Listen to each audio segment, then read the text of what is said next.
and welcome to the Jack and Cole podcast, episode 21. In fact, I am one of your co hosts, Cole.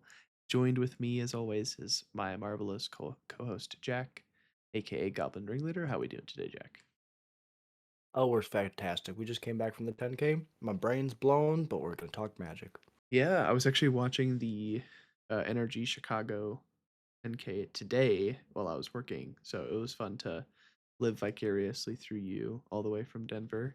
But yeah, Jack's commonly energy grinder. If you see him in the energy series, please say hello. He's the most friendly face, and you'll be glad you did. What's happening here today, Jack? Do we got a couple bullet points on the docket? So many amazing things are happening in Magic right now. Some of them less amazing, but we're going to talk about all of them. First off, Pioneer coming to Arena. It's just taken over Explorer. It's no longer be a separate thing. It's going to be something that they've announced. They're going to be combining it and integrating it fully onto Arena. Cole, what do you think about this?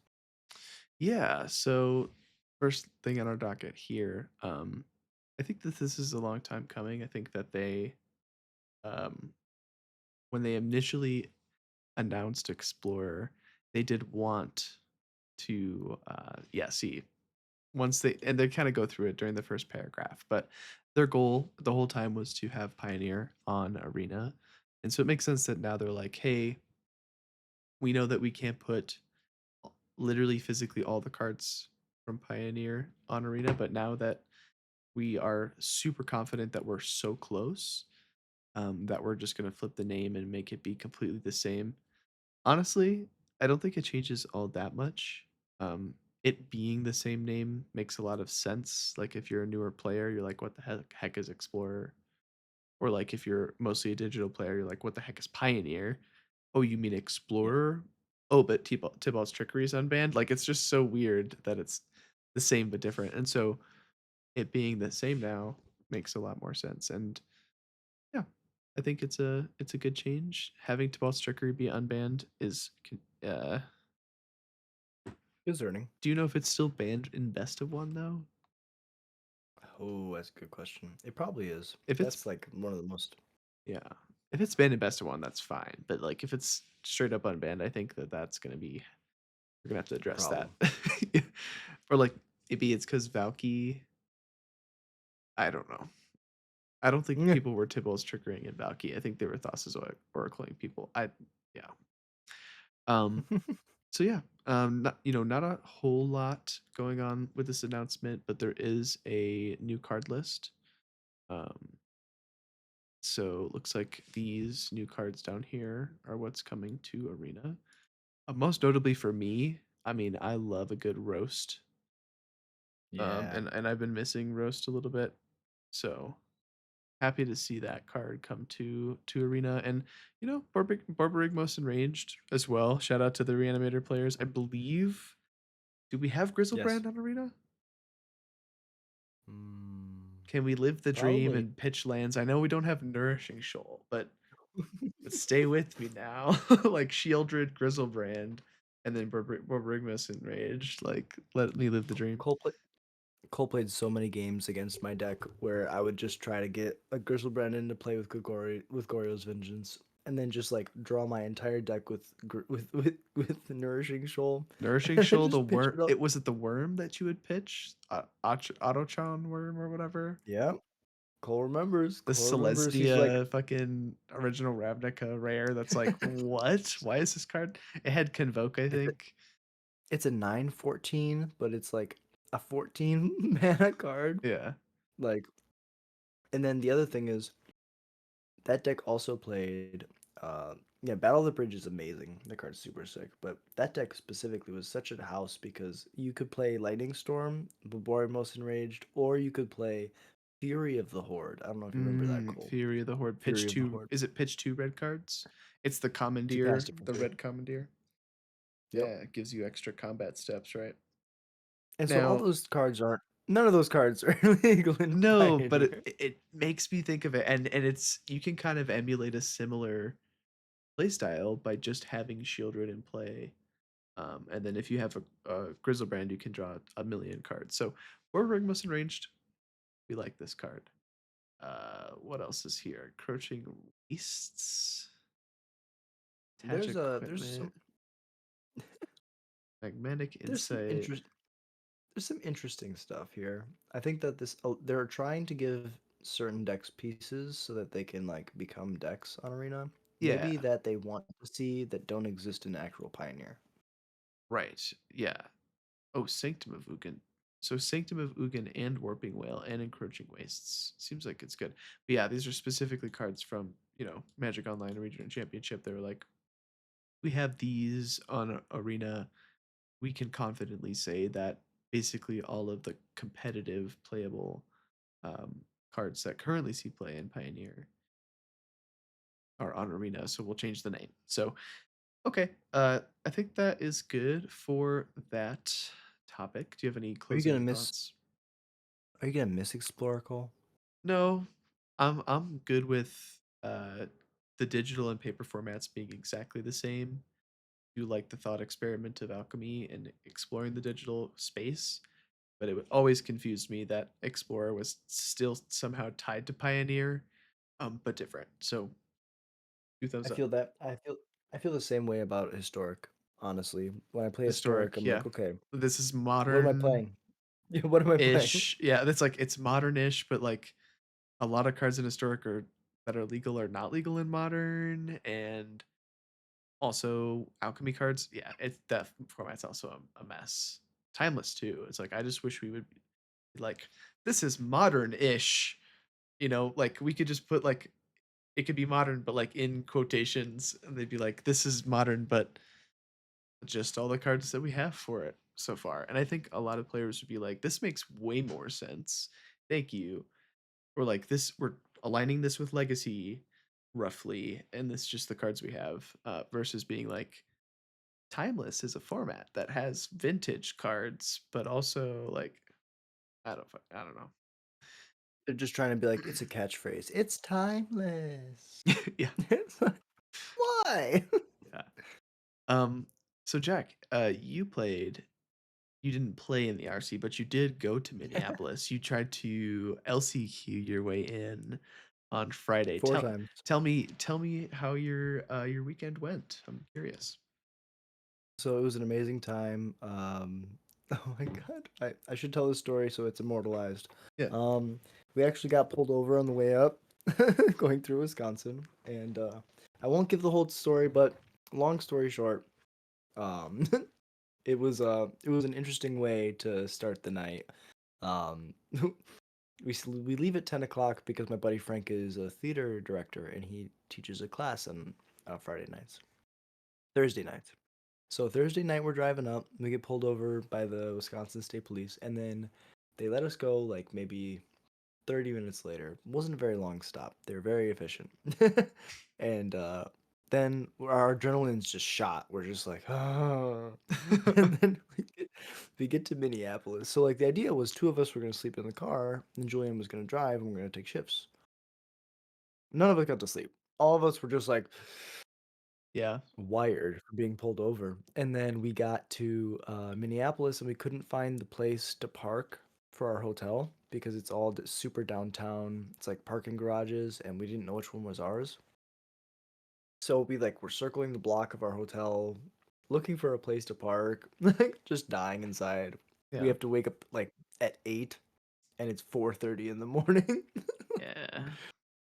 So we finally like get to our room at like 5, crash, wake up 7:45, take a shower, go to the RC. It was a great time seeing a lot of like really awesome players, a lot of friends. I got to meet Jim Davis, which was like a huge moment for me watching. And like I know you watched, you watched his content, when you were younger too. But like I like as a Goblins player, it was just like I think he won a Pro Tour with Goblins, and he's I think one of the only people in all of Magic history to win a Pro Tour with Goblins. Mm. And so to be able to like interact with him and like, talk to him, just meant a lot. He's contributed a lot to the community of Magic in general, Yeah. not just the Goblins community. And he's been struggling with some health issues recently. Thankfully, he's getting better, but it was just an honor to shake his hand and be like, "Hey, I was watching your stuff when I was a kid, and now I'm making videos for possibly kids, and so thank you for inspiring me, Jim Davis. And so yeah, it was a great weekend. Got to meet a lot of really cool people.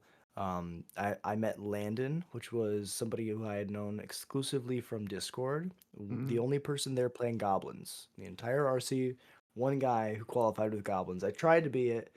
It wasn't me. It was this dude named Landon. He's a really cool guy. He's a real grinder, like someone who actually wins RCQs and stuff. And it was super cool to like meet a bunch of kindred spirits. So many amazing people there just trying to LCQ in, just like me.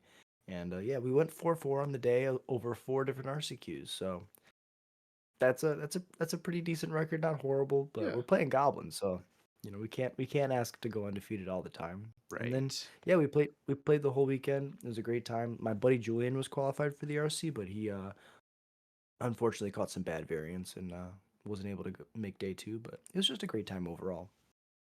Good. Yeah, I'm glad that you had a good time.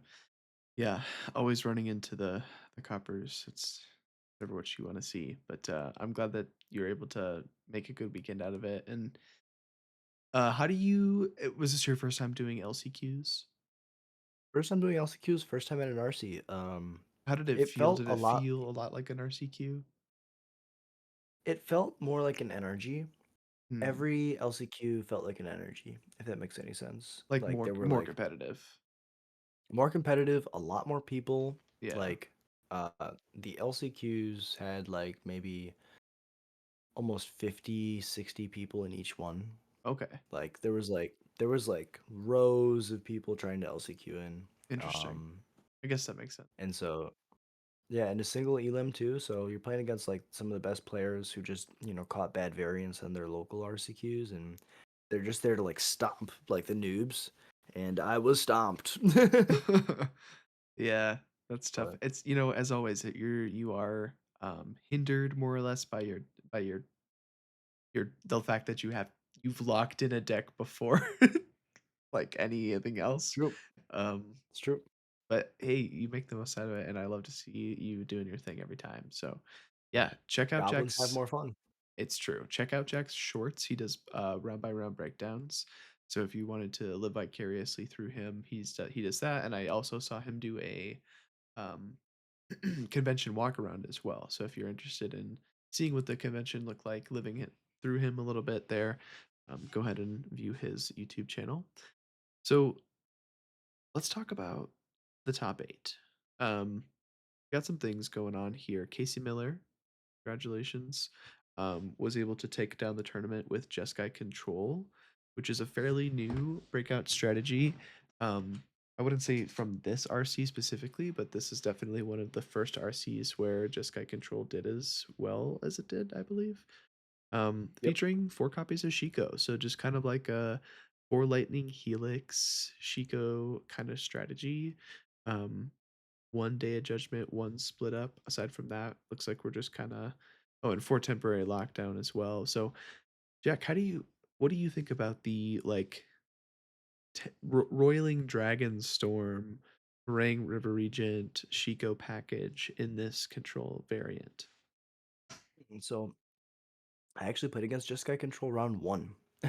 And it wasn't this player, shout out to Casey. It was another pilot, but the deck felt insane. I didn't realize that High Noon can go to your face. It's 5 damage to any target, and so I was racing a Shiko, and I was like, I'm fine. And they just end step cracked a High Noon, untapped, played another High Noon, and cracked it. And I was like, oh, that's 10 damage. It's a Yeah. lot. Um, yeah, like so many amazing cards that are just like kind of like undervalued, but when you put them together, they just do so many cool things. That card's really cool. There's just like a lot of stuff going on in the deck overall that I think people just weren't ready for. It beats the domain list because they can just play like faster, right? As you said, they have access to 4 Lightning Helix, being able to play Shiko. Um, it's weird too because like they're one of the only decks right now that plays Counterspell. I don't know if like um Right. Yeah, instance. Dispelling Exhale, 3 steps ahead. So yeah, playing main deck counter magic seems very Which is good. really good in the control mirror, right? Right. Not a lot of control decks right now are playing counter magic, so if you're just able to like stop your opponent's threat from resolving, and they never get value from it at all, it's like the best case scenario. And then like Yeah, it's like in this the is the late, best thing to do against Corey Steel Cutter, right? Like yes, how do you beat the value on a Corey Steel Cutter? You have to counter it. Um, yeah. And so this deck felt really strong. I have a lot of experience against like the decks that I was prepared for, and I just got bulldozed by Jeskai Control because it feels like it's built to beat aggro. yeah, And like I told my friend, I was expecting like 75% of the room to be cutter, right. or is it prowess? And that's like that's crazy, but you think about it, 25% of the room is going to be cutter naturally because it's the best deck and people want to play it. And then the people who want to win and don't care about what's the best deck, they just want to win, they're also going to be playing cutter. And then the people who want to beat cutter Right. are going to end up playing cutter because they can't beat cutter. Like that was my buddy Julian's actually his perspective on it was he wanted to play the Jeskai control list. However, he felt like the Jeskai control list wasn't strong enough Mm, uh in the cutter matchup. Like you had agency, you could win games, but like you just kept getting stomped and he was like, "Okay, well, I'll switch it up and I'll just play that deck." And yeah. I mean, if you see the pros making that decision, you're going to be sorry, you're going to be left in a spot where you either have to try to play to your small percentage chances of like winning, Mm. or you just play the most busted thing in the room and you get some free wins. Right. And unless you're like the tightest, like specifically control pilot, you will need to play the best deck in the room. Because you can't eke out those percentage points that Casey was doing time and time again in order to achieve that 15-2 record. Like you have to play extremely tight. You know, a deck like Control is reactive in its nature, and so you're punished way more when you make a mistake when you're responding to things versus when you're being proactive. Because like if you miss a point or two of damage, it can come up, but it always leaves the opportunity for you to like do it next turn or whatever. And so, and you having those multiple opportunities. So let's run through the rest of the top eight really quick. So Jeskai Control took it down. In second was Oculus, Jeskai Oculus. Third was Is It Prowess. Fourth was Omniscience here. Fifth was Oculus. Sixth was Omniscience. Seventh was Prowess. And eight was Omniscience. So three Omniscience standard decks made it into the top eight. Largest share there. Two Oculus decks and two Prowess decks and a Jeskai control. So how are we looking? How do we feel about the fact that there were three Omniscience decks, two Prowess, two Oculus? I think that omniscience is a show of how good combo is in standard. If you have the ability to just go, oh, I think I win, that'll win because standard is right now specifically a creature heavy or creature removal heavy format. Even the prowess decks are playing four burst lightning, four torch. Like Right. there's decks that just play all creature removal and they cannot deal with an enchantment. And Omniscience has this really interesting play pattern where yes, they can turn for you with the abuelos, but they can also just go like play a decent control game. Shout out to my buddy Dom Striker. He always waits for his second omniscience. You just wait to combo until you have an omniscience in your hand. Mm. You can abuelos, and then with priority, the first thing you cast is your second real omniscience. Yeah, and then you're just like, oh look, redundancy. The Yeah. amount of times that I've held up Torch or Fanatical Firebrand for that abuelos, and Dom is just like, okay, I have sandbagged this for this exact reason. Yeah. I still have to torch his omniscience, but then I'm just there like, no. Yeah. Yeah. Priority is The one deck crazy thing. And the deck also got a huge upgrade. It no longer has to play the battle to combo. It just plays Meringue River region. Oh yeah, which is way better. River Oh, it's Region is insane. such a great card. I've been I've been I'm playing just a lot of limited. That card is like a complete bomb. Limited. oh my Um. god. So yeah, just being able to be like, okay, all my spells are free. I guess this River Region's just gonna bounce itself and whatever else it wants to, and we could just return all Yeah. non-land permanents other than I including think it, itself it to has its to hand. I think it has to bounce something else. It Oh, can't bounce it itself. can't balance itself. That's I the see. but 2 of But them two go of them infinite with go each infinite. other. There you go. So if you're drawing your deck and you're Yeah. playing stock ups for free, um, then okay, that makes sense. I actually heard some like really crazy thing. I heard somebody say that they had 2 of them and they decked their opponent with their own beans. Oh yeah, that makes sense. Deck your own opponent. Or Oh or wait. it was a temporary lockdown. It was a temporary lockdown that they kept flickering and Oh, I casting, gotcha. That's and funny. then they decked them with their own beans. Interesting. So, Weird. like, stuff like that, you would never expect to happen where you're just like, "Oh, yeah, I don't need my combo traditionally. I can just do this weird thing, and I think you die." Yeah. Like the 2 mana Dragonstorm card that picks itself up, that lets you Oh draw your yeah. deck with. Yeah, it's Crazy. insane. Crazy. Something to keep note. No green cards, no black cards in this top 8. You do have to go Wow, all the way actually. down. Yeah. That's kind of crazy to think about. You do have to go all the way down to the 13th place to find a copy of Azure Overlords to get the first green or black card. Any closing thoughts on that before we move on to our next topic? It's really interesting how fast the format rotated, right? Like not so long ago, we had like Golgari as like a contender that preyed on the red deck. Like we have had these other colors in the top percentage of the meta, putting up good results because they have like good interactive pieces. I think maybe we might be at a point now where the aggro cards are just too powerful. Aggro and combo cards are too powerful, and they just push all the other like different kinds of interaction out. With the one exception, of course, being like the Jeskai control deck, which probably was just like an amazing meta call, Mm, right? Maybe those cards themselves aren't the best, but it's just an amazing spot to be in the meta, and the yeah, people who found that deck just figured it out. 100% agree.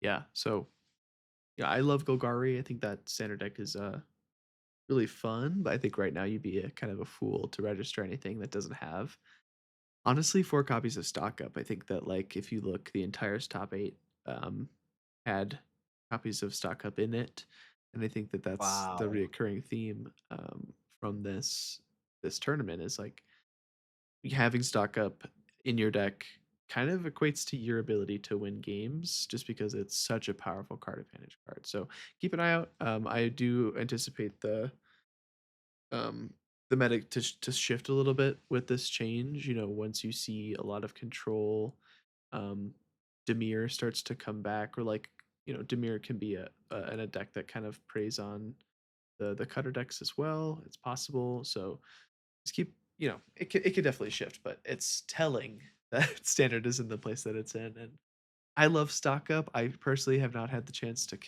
cast it enough, but I would not be sad if Wizards looked at this data and recurring data and they're like, we're just gonna ban stock up, which I'd be fine with that. I mean, it's crazy because like divination. I was listening to a podcast. I forget which one it was, but divination was played. Oh no, it was. I was listening to coverage of the energy, and the commentators were talking about how back in the day divination was played. Like you would play it in your control deck. Yeah, Like ages ago in standard, you were like regular blue white my blue white. control. Yeah, Yeah, and now you look at 3 extra cards for the same mana. yeah, Nothing else changes. that's crazy. That's crazy. So, definitely, yeah, register stock up if you're going to play a modern tournament. I say that would be my unsolicited advice. Let's move on. We've got some quick metagame mentor. Shout out to Frank Karsten, our Lord and Savior, um, for this metagame information. He took the last 4 regional championships here um, over the last weekend, and he was able to break them down into a meta share. He was also able to tell us what has gone up, what has gone down for some of these here. Um, like for example, Pixie has gone down. It used to be more of the lion's share of the meta. Now it's ninth out of the 21 listed here. So let's just go down. I think the top 10 decks is probably where I'll stop, or whatever.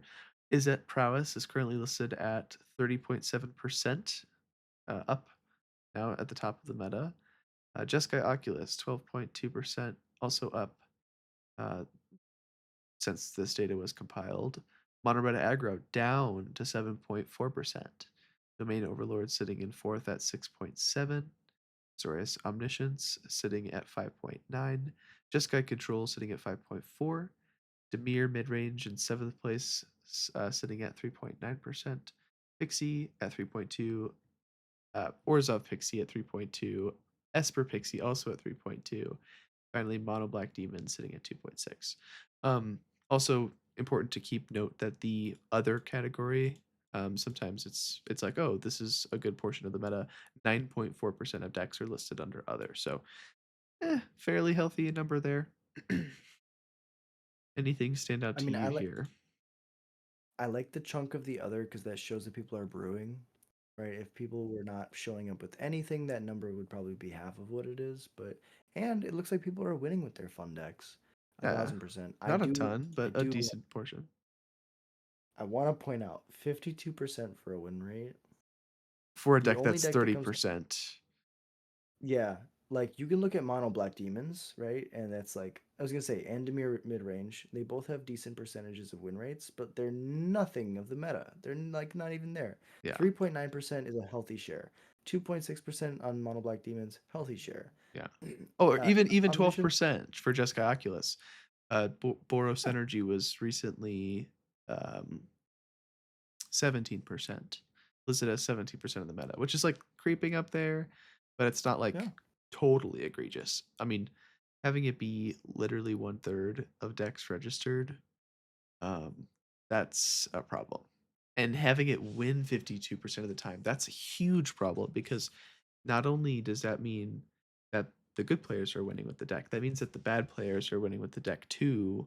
The pilots that are relatively unskilled, all of them as a whole are winning 52.4% of the time. So it's like that doesn't mean that the deck is a 52.4% deck. It means that that's the aggregate. It gets wildly better from there and worse as well. But like, yeah, that's crazy. You put it in the hand of a skilled player, and all of a sudden they just start crushing tournaments. Yeah, 54.9% win rate for Demir Midrange is kind of insane. Um, So that highlights how good the Demir matchup is against Cutter, I think. Cutter, yeah, and probably Um, Oculus as well. Well, I think yes. I think that they do have a good Oculus matchup. It's close, not as great as against Cutter, but like you can. I definitely did lose games to turn one Spyglass Siren, turn two Flood Pitch Drowner, turn three yeah, just putting in a Preacher of the Scheme. Kaito, yeah, like Yeah, the turn four the Demir Shouldered. Like game that plan's curve so killed me. solid. Like Preacher and Kaito Yeah, are both cards where it's like my game plan can totally be centered around playing these strong three drops and then just like holding up all my interaction and being like, I can go one for one with you because I know that my Preacher is going to kill you and draw cards. My Kaito is going to kill you and draw cards. And Enduring Curiosity, man, oh, I just gotta say that card is so fun. And so cool. Like 4 mana for a card that has two bodies and it has like the full Curiosity text on it. It's crazy. Biden to Thassa. Biden to Thassa. Does Biden of Thassa draw a card for each creature that dealt combat damage? Its 4 mana artifact does the exact same thing. You can pay two and tap it to make a creature unblockable. Yeah, so you get a 4/3 flash that dies into another the same enchantment. Yeah, wild times we're living in. So that's it. I mean, I think that's really the things to keep in mind. I mean, also they don't have it listed here, but Mono Black Demons fucking tearing stuff up with a 54.5% win rate as well. Um, but Same yeah, play patterns. yeah, Same play patterns. Unholy Annex into Archfiend of the Dross is certainly very good. But yeah, so there's your standard meta. Let's move on.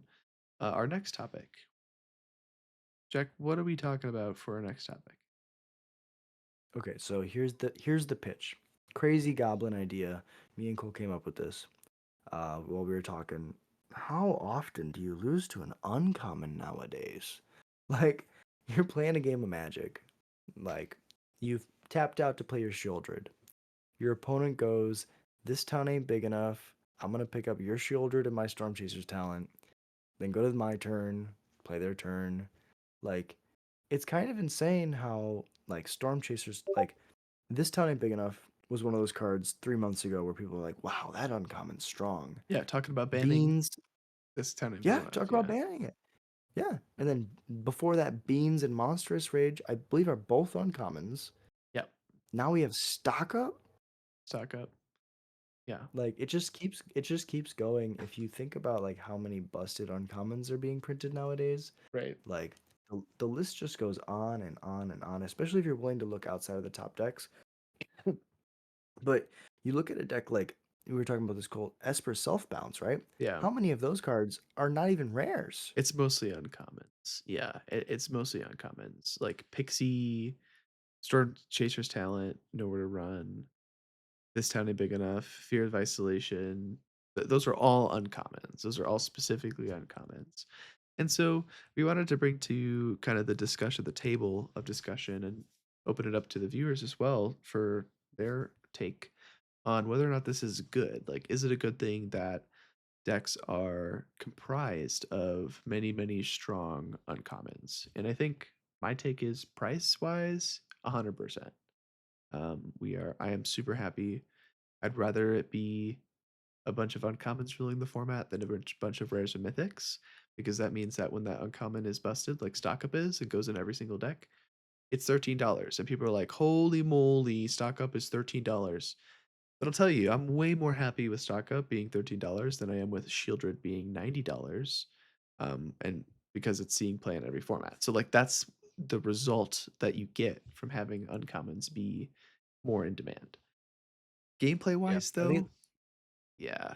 Yeah, I guess if you want to start with just like the well no financial aspect. I I was just gonna say it's like it's crazy to think about like how, you know, slowly over time they've gone away from pushing the mythics into the format to the uncommons. But yeah, I thought your point was great. Keep going. Yeah, so I like the financial aspect. For the gameplay though, I think it's the same issue that I have with like Shieldred, and for format warping staples that are so much better than their potential alternatives. And like for Up the Beanstalk, for example, it's like, okay, you're playing it on like a mid-range strategy, a go big strategy. Doesn't really make sense to do anything other than the bean strategy. So for a gameplay perspective, I don't like it very much. And like I would almost rather have mythics because sometimes they're a little bit more niche in their role. But like imagine if Up the Beanstalk was a mythic, that would be so much worse. That'd just be worse on all fronts. So yeah, gameplay wise, and I think that that's more of an existential issue of like standard is long now, standard is big, and it's many many years, and so when you have such a strong core of that like self bounce, you don't purposely break it up. Um, you're stuck with it, and it kind of produces these like, I don't want to deal with this anymore. But I mean, churn has happened, and so Yeah. Pixie's basically fallen off of the meta. It used to be the number one best deck, and now it's like prowess is laughing at them. So, um, yeah, how do you feel? It's true. Yeah, so I think that you're right. And one of the things that I want to talk about financially is, you know, the issue is they're putting these amazing uncommons in these sets that nobody really wants to open. I love Aether Drift, but nobody really wants to crack a box of Aether Drift. What are you gonna do? Crack a box of Aether Drift to try to hit uncommons? Like, it makes Yeah, no sense. And especially when, you know, a lot of the hype has died down for Aether Drift, nobody's even opening packs. yeah, Especially with like the way that like everything's going, things are starting to get more expensive. right. Thankfully, Wizards is acknowledged it's not going to be as much of an issue for Magic, but it's just one of those things where it's like stores might start increasing their pack prices, and Mm, packs have already gone up in price over the years. right. Players who've been invested in this game, like you and me, Cole, we know that the boxes used to have 36 packs, Yeah, they used to be cheaper, and they used to have 36 packs, and now they're more expensive, and they have less packs in them.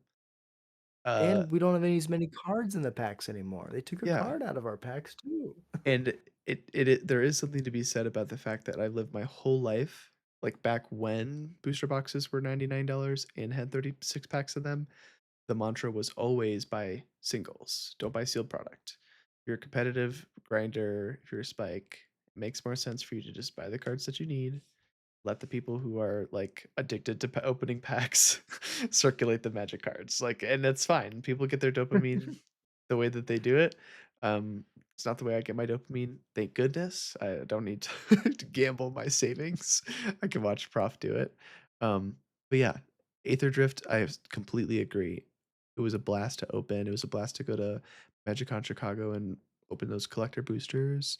Um, but I don't think it's a set that people are excited to collect, and Yeah. because of that, stock up is the most expensive rare. It's more expensive than any rare in the entire set. So I think that's a failure of Wizards, and I hate to say that because I think that again, I liked Aether Drift, but I think they just kinda missed the mark, and Outlaws was the same exact way, I think, where it was like, "It's good for me, but how many other people was it good for?" So, yeah, just Yeah. an interesting discussion and wanna hear the viewers feel about the whole uncommon situation and dilemma.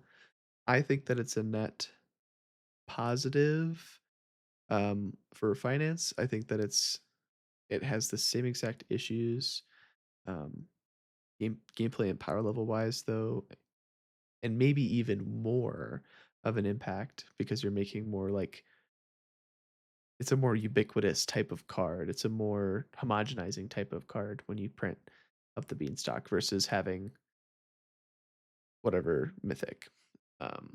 I So yeah, guarantee you when they looked at stock up, there was just some guy who was or some person who was just like, "Well, what if we did divination but better?" And everybody was probably just like, "Yeah, let's power creep divination. Nothing bad will happen." Like that was probably like the pitch. It was not something like mischievous or not something that was meant to be destructive. It was something probably where they were just like, "Oh, it's an uncommon. Let's yeah, push it a little bit because this is a fast set. Blue's probably not going to be the greatest. We want people to have the option to have card advantage, and right, divination has been unplayable for the longest time. Let's make it a little bit better, and then this is what we see a lot with modern day Magic, where it's like people push the numbers on some of these parts of cards that traditionally. Oh, and I also wanted to talk about this later. Um, People like to push things on cards that traditionally are bad to make them better, but then you end up in this with these cards that are traditionally busted. Like you take a card that's like a yeah. staple or something that we've seen 1,000 times, and you like add to it. I think a good example of this is Torch the Tower. We've had Shock in standard for like ever, Yeah. but they're like, okay, well it can't hit your face, but it can exile, so it's magma spray at instant speed. But again, it can't hit You face. also get to But in scry randomly exchange, too, like if you bargain yeah, it. in exchange, you get to also sometimes do three and scry. Like they're Yeah, just like, well, and I think that that's like one of the issues with power design is or power creep and modern play design right, is they want all the cards to have a lot of ands in them, right? Like you don't want to just have your card do nothing in a vacuum. You want it to be applicable in a bunch of different circumstances. right. And so I think that's a good thing overall. It's just really hard to watch, right? Like as somebody who's like, oh, okay, I know what these cards do. Well, now like Shock and Divination are never going to be reprinted, or like they're going to be reprinted, but they're never going to be played, like Right, ever, yeah, unless you, like ever. and, like, with standard, it's a 3-year rotation, so it's like you print stock up is not going anywhere, like, maybe you could imagine a world where after standard that standard set rotates, you have divination in that standard in, like, foundations, for example, and, okay, now all you have is divination. Well, we live in a world where it's like standard is basically forever, you know, and Yeah, so you're gonna have stock up, and I agree where it's, like, mostly a good thing. It is hard to watch, when you're, like, living in the age where it's like, okay, Colossal Dreadmaw or, like, watching the power creep of, like, green creatures is also kind of hilarious too. It's like, okay, 5 mana. What do we need to make this 5 mana rare so that it's playable in the standard format? Okay, it's a 5 mana 8/8. It's got trample. Also, we can fucking, like, channel it for 3 mana to take counters on dudes and make it indestructible. Cool. Stock up, very much the same idea. Problem is when you put the gauge when you turn the dial a little too far, there's really only one way to deal with it, and that's to ban the card. And like, I don't want stock up to be banned. I think it's cool. I also think it would have been totally fine if it saw 4 cards, not 5 cards. Yeah, So it's like or 3. or 3 Yeah, cards. like Yeah, like, yeah. Anticipate is a 2 mana instant. You could have tacked a mana on and been like, "Just grab 2 of those cards." It's still an instant. It's 3 mana, though. It's super Anticipate. And I feel like the ban issue is so huge and it's going to be such a big discussion piece because you cannot tell people that, oh, well, this is like also like their defense against like banning monsters, rage, and beans is like you can't tell people that you're not going to uh ban their cards because they're uncommons. Like what if they're like we can't ban them because they're just uncommons We're when they not talked banning about uncommons. We're making a statement out today. Wizards it's like officially what? not banning uncommons. That would be Yeah, insanity. and so the this goes back to when they chose not to ban monsters, rage, and beans. They were like, well, we don't want people to lose their decks. We want their decks to still be playable. And the issue with that is these cards are uncommons. Monstrous Rage is cheap. Up the Beanstalk is kind of cheap, is like relatively cheap. Stock Up is Mhm. starting to get, or is more expensive because it's a newer card. But like, I think that if you're willing to take the steps necessary to fix the format, you have to stop looking for ways to justify, like, I don't want to say cowardice, that's the wrong word, but a Complacency, unwillingness like, to not move. yeah, like, not doing anything. Yeah. Yeah. Nobody wants And because stagnation, when yeah, like as long as you look for a solution for the issues that you have, yeah, we're not going to complain. The issue yeah, is when you choose not to make any steps forward. totally. And, like, for the record, I don't think Corey Steel Cutter should be banned. I don't think Stock Up should be banned as of I right agree. now. I think, Tarkir is early enough in its development that there's still room for change, and we're actively seeing that play out in Jeskai Control coming up as an answer to Cutter and kind of being like a natural predator to it. So Yeah. I think that there is still room for change, but I think that all the points that we made are super valid, and you need to be willing and able to make changes when necessary.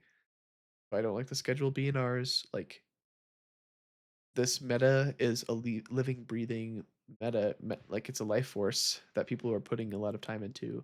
So it's good to treat that with care and real time attention as opposed to being like, once a year we'll revisit standard and see what terrible place we left it in the year before. Like, like coming back a year later and just like, that's not how you take care of things. You don't check on something once a year. Otherwise it's going to be Yeah. completely neglected. Um, so yeah, and then last topic. Everything It's a is a turn turn three 3. format. Yeah, It's a everything's turn three format. Talk so about it, Cole. and Talk I about and it. I think that's an interesting topic because I don't necessarily agree, but I do think that it's something to discuss. So like, Jack, your whole intro about it, it's a turn 3 format, and you can't really escape turn 3 formats. No matter where you go, you're kind of dealing with um, the threat, the looming doom and gloom of turn 3 dying to some random nonsense, whether it be super aggressive decks or whether it be combo specifically. So, Yeah. is that true? Well, let's go ahead and take a look through the formats. You could definitely die on turn 3 in standard, for sure, easy peasy. In modern, well, yeah, you can definitely die on turn 3 in modern. Pioneer, indeed, you can die on turn 3 in Pioneer. Uh, you could definitely die on turn 3 in Historic for sure. Storm Herald specifically, and that's like a fringe deck, but like yeah. So the whole point here is Rip Explorer. Explorer doesn't exist anymore Yeah. as of today. Timeless for sure. So the whole point of this is it's a turn 3 world out there. What does that mean though? Is that a bad thing? Um, for me, I think that ironically, dying on turn 3 promotes a lot of interesting gameplay if you are interacting and able to deal with the opponent's 1, 2, 3, you're dead. It can promote a lot of interesting games, but do decks That, need to kill people on turn 3? I don't that's know. the point. That I think that's the hardest thing to talk about. Like We all enjoy fast and interactive magic. When your opponent presents a threat, you need to have an answer, otherwise you die. You can die to a 1/1 if you never kill it, so it's important to like deal with your opponent's threats as they come. The issue is when the threats are so resilient and so pushed that you're able to still win turn 3, turn 4 through interaction, right? The issue isn't that these are turn 3 decks. The issue is that these turn 3 decks play cantrips. They play stock up. They play cards that like allow them to present an early clock, refuel, and then kill you again later. And I think that there's nothing wrong with dying on turn 3. I'm a combo player. I love killing people on turn 3. The issue comes when, when you're new to a format and you're trying to learn and you play against prowess, and then you play against is it, or you play against prowess, you play against mice, and then you play against like name one other deck in this top five, uh, right? And Yeah, like you Oculus. decide, You just get yeah, Oculus done turn 2 or and you're turn like, I don't 3. understand how we got here. Like, Yeah. no, they surveil it into the bin. Oh, there you go. Yeah. Sometimes they just entomb turn one. Yeah, And that's so true. that I think that's overall like the point that I think needs to be made is it's not bad that it's a turn 3 format everywhere, but we have to be aware of it and we have to be willing to talk about it because it used to be that you would go format to format and have different vibes, right? You would go to Legacy, it'd be stupid fast, but you also have like all these expensive checks and balances. And then you go over to Standard and it's like stupid slow, but it's like fun because you get to play your fun bombs that you just open in a random pack. Right. And then you have all of these like differentiations in between, right? You have like Pioneer, you have Pauper, you have Modern, and you can lose fast in all of those formats. The issue is that it's not like it's not the only thing that's going on in those formats. There's always been burn, there's always been combo, but I feel like with 30% of the meta in standard being like prowess, Yeah. you're not going to feel that diversity. You're going Right. to feel like you're being smothered, and that's Yes. not healthy. Agreed. Yeah. I don't I don't particularly love the gameplay patterns that Corey Still Cutter promotes. Or like if you're playing a one for one interaction. And like the decline of Esper Pixie is a direct result of Corey Still Cutter, the card specifically. And like an aggressive deck dropping green and the mouse package and picking up prowess threats and like Storm Chaser's talent's a 2 for 1, right? Like a built-in 2 for 1 slash prowess creature. Okay, cool. Quarry Steel Cutter, also a 2 for 1. All of a sudden, your 1 for 1 removal doesn't do anything. And um, I personally think that like it can promote good gameplay, but it also means that you have to come awfully prepared. Like, and I'm saying your deck needs to basically be tuned to deal with the strategy. And even then, your deck is losing to that deck that you tune, like the deck you tuned your strategy to beat is still going to beat you some portion of the time. So yeah, I do think that that's a problem. Um, do I think that turn 3 decks existing in a vacuum is a bad thing? No, I think that like that means that if you want to play a deck that kills people on turn 3, you can. And it also means that like you probably have the tools to survive, and as long as you can like go those extra turns, you're probably going to beat them. And I think also, is it a necessary evil, Jack? Whereas like are we in a standard format now where it's like the mid-range and control strategies are so powerful and over the top that the only way that you have a chance as an aggressive deck is that you kill your opponent on turn 3? Like, is that just kind of where we're at with fire design, where it's like you're playing fucking demons with unholy annex, or you're slamming overlords, you're like Omniscience. activating Zur, and you're killing people out of nowhere with leyline bindings that interacted with them on the, So it's like maybe that's the Yeah. spot that we need to be in. But what do you think? I think that's also another question for the viewers. If you are interested in responding, tell us what you think about speed of formats. Do you think that it's too fast? Do you think that it's too slow? Like, how do you feel about the pacing? Yeah. Overall, I agree. I think that the it's a necessary evil. Remember when we were talking about what deck could possibly be faster than mice? Well, we found it. Yeah, And where's it's mice on this hitting list, all Jack? Oh, here it is. 1.9% of the meta. Crazy. Yeah, one of the notes that I wrote down was Quarry Steel Cutter cut up mice and took their rage. Took the rage, yeah. Yeah, so I think we'll leave you with that.